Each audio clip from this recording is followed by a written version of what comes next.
Zelda 2: Adventure of Link is an action role-playing game released in 1987. The game takes place 7 years after the original Legend of Zelda. The same Link from the first game is informed by Impa that he is the chosen hero who can awaken the original Princess Zelda from Legend, who was under a powerful sleeping spell. In order to awaken her, he has to set 6 crystals and statues within 6 palaces spread throughout the world, in order to enter the Great Palace, and retrieve the Triforce of Courage. With this, the Triforce will be complete, and Princess Zelda will be awoken. Link travels to each palace in the land and faces a variety of challenges, such as puzzles, enemies, as well as a powerful guardian who protects each statue. Link also travels throughout the world to towns and other areas to gather items and spells to enter or progress through the palaces. During this quest, Link is also hunted by Ganon's followers from the first game, in an attempt to revive their old master. When Link finally ventures through the Great Palace, he must face the creature known as the Thunderbird, a giant ferocious winged creature, and as the final boss, Link's own Shadow, also known as Dark Link. Link obtains the Triforce of Courage, and with it returns to Zelda, using it to awaken her.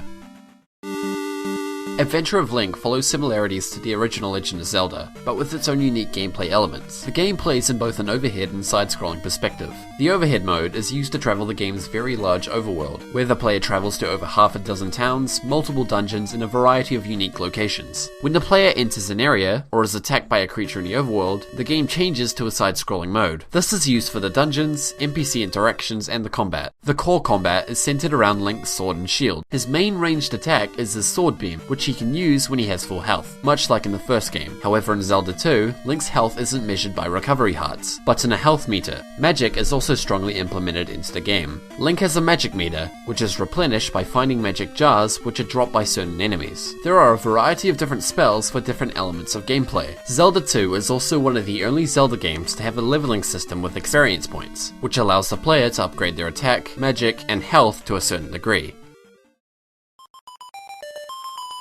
Zelda 2 is a game which brought many new ideas to the series as well as using elements from the first, as a good sequel should. The game introduced elements such as proper NPC interaction, opposed to just singular stationary characters in specific rooms, like in the original. The game is also the only official side-scrolling Zelda title in the series, at least the only one with it featuring as its core gameplay mechanic. The game is often seen as one of the more controversial titles in the series, being very hard and sometimes unreasonable, as well as being a far different game to what fans were used to prior, and to the majority of Zelda titles today.